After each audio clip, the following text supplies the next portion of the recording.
Il-Union Maltija tal-Infermiera u l-Qwiebel esprimiet is-sodisfazzjon tagħha fuq kif il-Ministeru għas-Saħħa qed jindirizza l-kwistjoni tal-kolonni dgħajfa fl-istruttura tad-Dipartiment tal-Emerġenza fl-Isptar Mater Dei.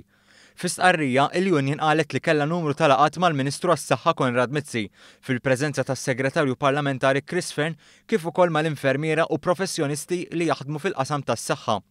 L-MUMN kienet esprimiet tħassib tal-infermiera u membri tal-istess union dwar is-sigurtà tal-pazjenti u l-istaff tad-Dipartiment tal-Emerġenza.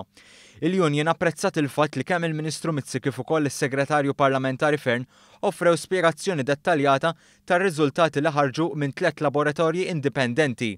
Dan wara li saru testijiet fuq il-konkrit tal-kolonni fid-Dipartiment tal-Emerġenza. Fl-isqarrija, l-MUMN żiedet tgħid li kienet infurmata li minħabba dawn ir-riżultati kienu se jitpoġġew strutturi temporani biex isaħħu l-istess bini. Waqt il-laqgħa bejn il-Ministru għas-Saħħa u l-MUMN kienu diskussi wkoll is-siti alternattivi għal wards il-ġodda.